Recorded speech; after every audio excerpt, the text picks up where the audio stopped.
안녕하십니까. 오늘은 수요일 저녁 예배 우리 새생명교회 말씀을 함께 여러분들과 나누겠습니다. 이렇게 영상으로 예배에 참여한 여러분들을 진심으로 환영하고 또 여러분의 삶과 여러분의 가정과 여러분의 삶의 자리자리마다 주님의 은혜와 또 주님의 도우심이 함께하기를 간절히 축원합니다. 오늘은 12월 16일 수요일 저녁 예배 함께 드립니다. 계속해서 수요일마다 예수님의 마음 알기라고 하는 시리즈로 말씀을 전합니다. 오늘은 그 23번째 시간입니다. 그래서 영혼에 관심 갖길 원하시는 주님의 마음. 우리 모두의 삶 속에서 예수님의 마음은 우리들이 이 땅 살아가면서 무엇에 관심 갖고 살기를 원하실까 한번 묵상하면서 생각해 봤습니다. 우리들이 관심 갖고 살아가는 것과 예수님이 우리에게 관심을 가지라고 하는 것과 같은 것인가 아니면 다른 것인가 우리가 함께 말씀을 가지고 함께 살펴보길 원합니다. 누가복음 12장 13절부터 21절까지 말씀 함께 나누도록 하겠습니다. 제가 봉독해 드립니다.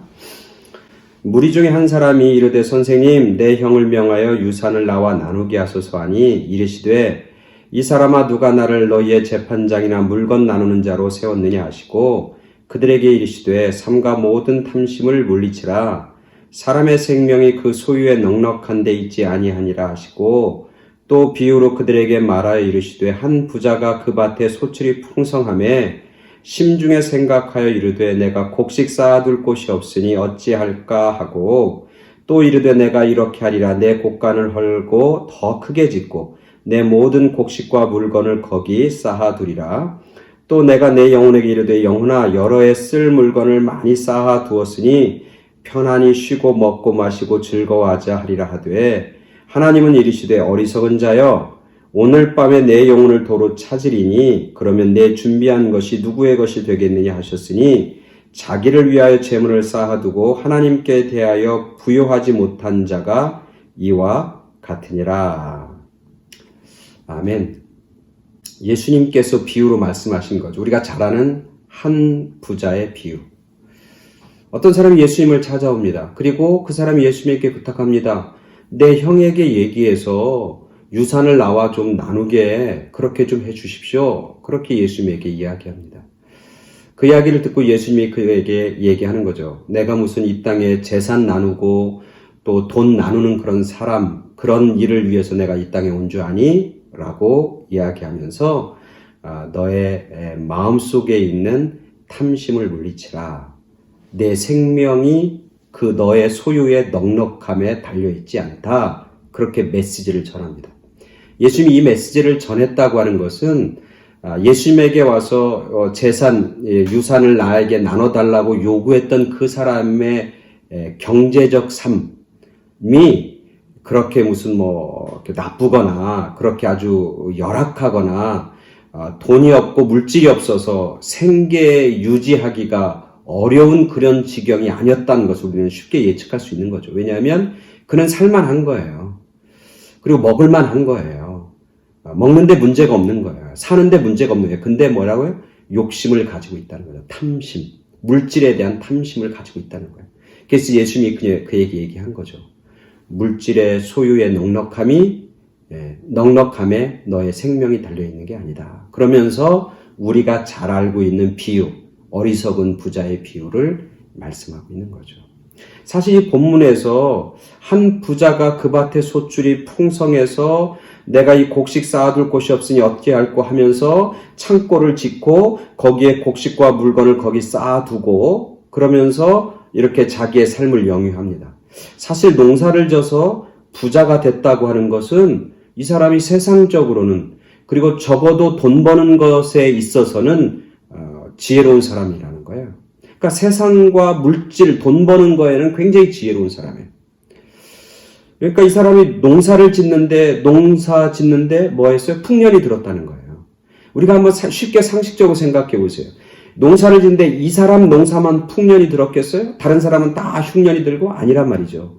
한 해 풍년이 들면 이 사람도 풍년이 들지만 다른 사람도 다 풍년이 들었다는 거죠.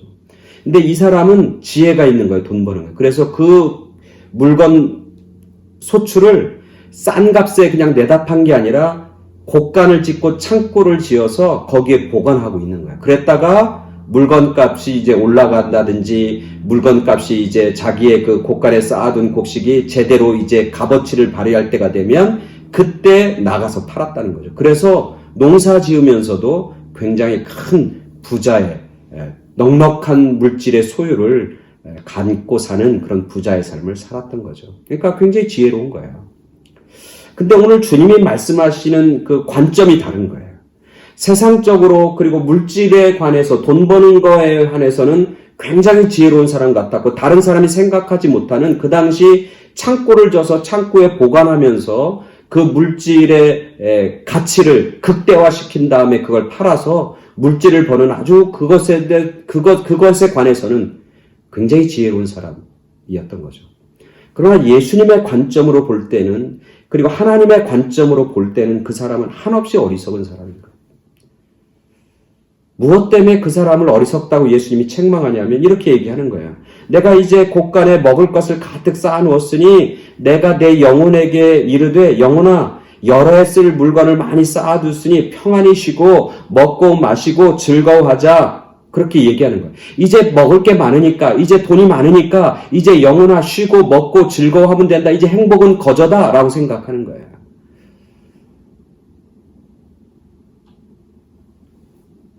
그때 하나님이 얘기하는 거죠. 하나님 시대 어리석은 자. 여기서 어리석은 자가 나오는 거죠. 오늘 밤에 내 영혼을 도로 찾으리니 그러면 내 준비한 것이 누구의 것이 되겠다. 너가 그렇게 애쓰고 뭐 굉장히 지혜롭고 뭐 최선을 다해서 산 것 같지만 그 모든 것들이 다 뭐야? 물거품이 된다는 거야. 뭐에 관심 갖지 않으면 영혼에 관심 갖지 않으면 영혼에 관심 갖지 않으면 결국 영혼이 끝날 때, 즉 우리의 목숨이 사라질 때 너가 가지고 있는 모든 것들은 다 물거품이 되고 사라져버리고 그건 너의 것이 아니라 다른 사람의 것이 될 것이다. 이 말씀을 이렇게 묵상하는데 예전에 이렇게 읽었던 소설이 생각나는 거예요. 최승호라고 하는 작가가 쓴 황금털 사자라고 하는 그런 책에 여러 가지 이야기가 나옵니다. 그 최승호 작가가 쓴 황금털 사자라고 하는 책에 보면 이런 얘기가 나와요.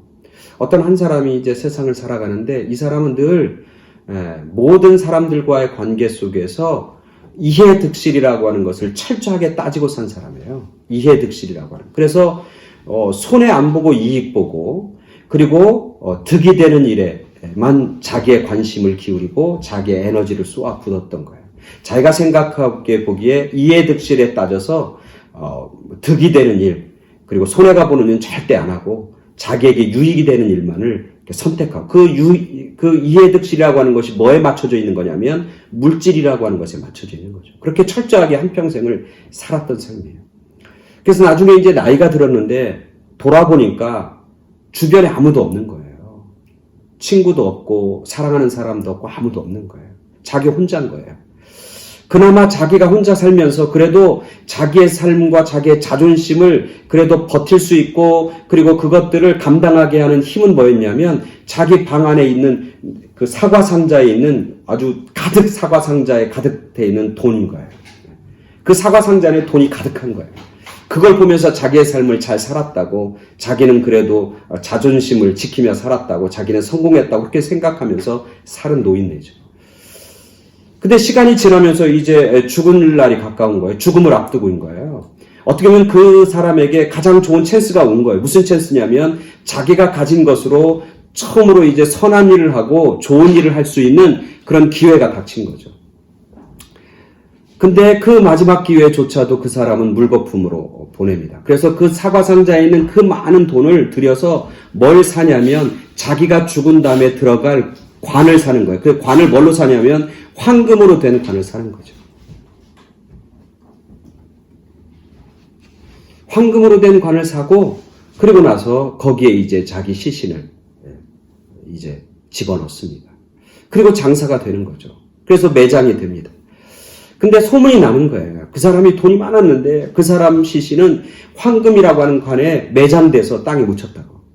그러니까 그 소식을 아는 도굴꾼들이 도둑놈들이 그 사람이 묻혀있는 무덤을 파헤치기 시작합니다. 그래서 황금으로 된 관을 그들이 도둑질하고 그의 시체는 그냥 땅에다 그냥 묻습니다.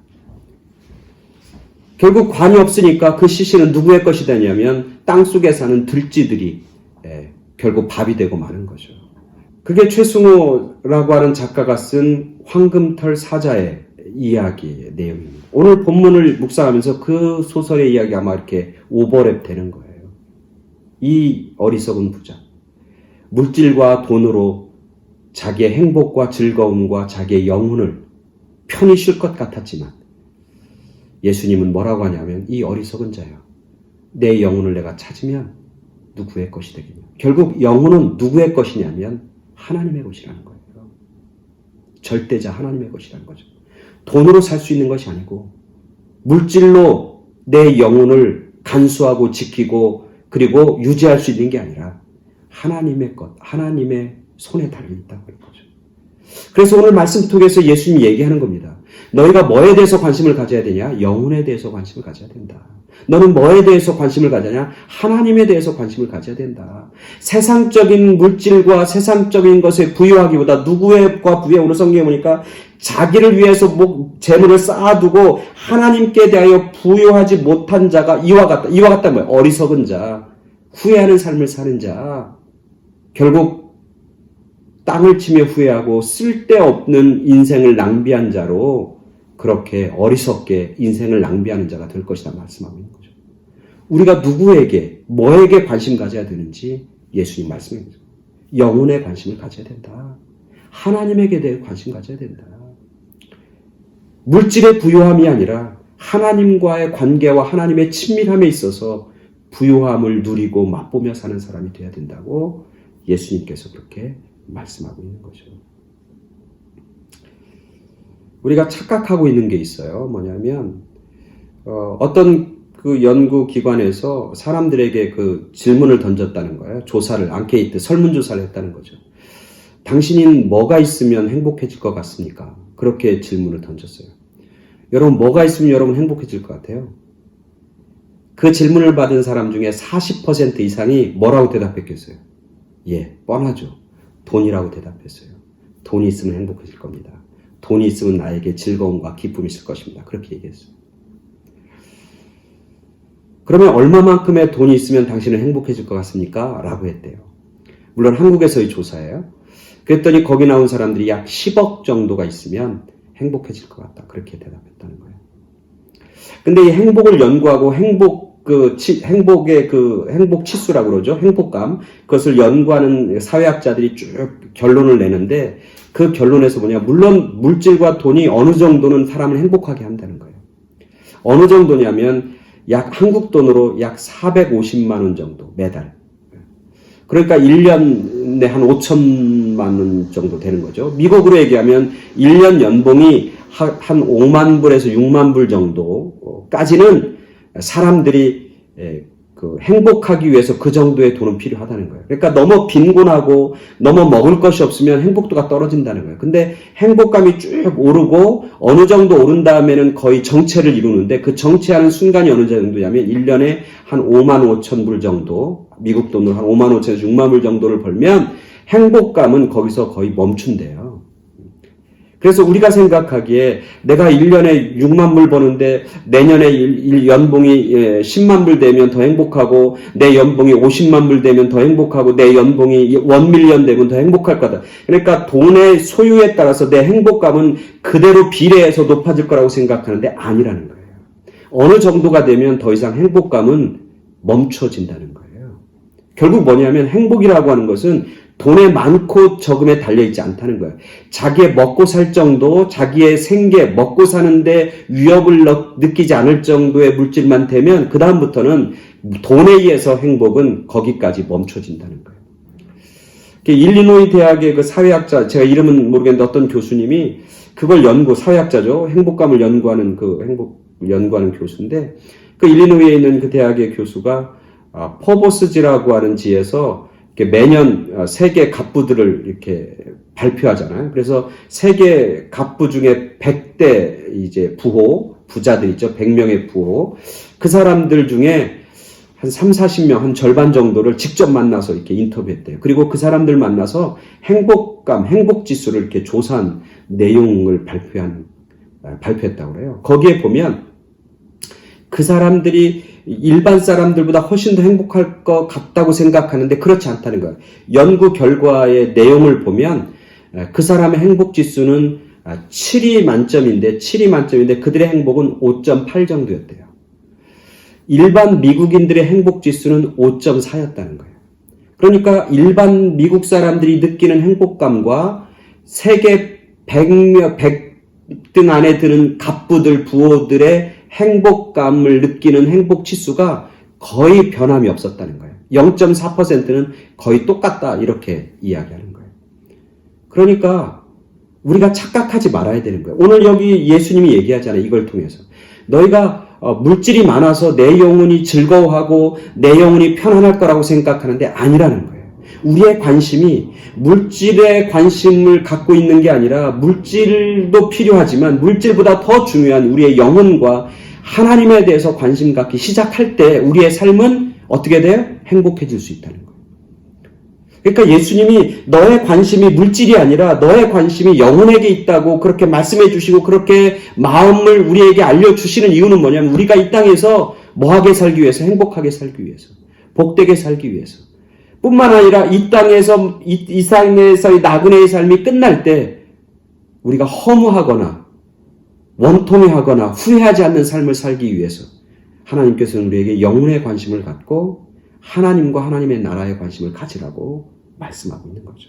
오늘 우리가 읽은 누가복음 12장 오늘 말씀 이후에는 뭐냐면 이렇게 너희가 목숨과 몸을 위해서 무엇을 먹을까, 무엇을 입을까, 무엇을 마실까 염려하지 말라 이런 얘기가 쭉 나옵니다. 너희들의 삶을 내가 책임진다는 거예요. 하나님이. 너희의 필요를 내가 안다는 거예요. 너는 하나님과 하나님의 나라에 관심을 갖고 살아가라. 그래야 너희의 삶이 행복하고 너희의 영혼이 안식과 평안함과 즐거움을 맛보고 드리게 될 거라고 말씀하고 약속하고 계신 것이죠. 오늘 예수님의 마음 알기 22번째 시간으로 예수님은 우리에게 영혼의 관심을 갖길 원하십니다. 왜냐하면 그것이 우리가 이 땅에서 행복한 삶, 복된 삶을 사는 비결입니다. 뿐만 아니라 이렇게 살아야 이 땅의 나그네의 삶을 끝낼 때 우리의 삶이 더 복된 삶으로, 더 기쁨의 삶으로, 더 멋진 삶으로, 더 영광된 삶으로 나아가기 때문에 주님께서는 그렇게 우리에게 원하시고 또 그런 마음 갖고 살기를 주님께서는 기뻐하신다고 하는 거죠. 오늘 저와 여러분 모두가 이 대강절기에 정말 주님의 말씀대로 우리가 관심 가져야 될 게 무엇인지 영혼의 관심을 갖고 하나님의 나라와 하나님의 우리가 조금 더 관심을 기울이는 내가 물질에 돈 버는 것에 관심 기울였던 것에 10%만이라도 하나님과 하나님의 나라에 관심을 갖고 산다면 우리의 삶은 더 기쁘고 더 행복해질 거라 오늘 말씀에서 우리가 깨닫게 됩니다.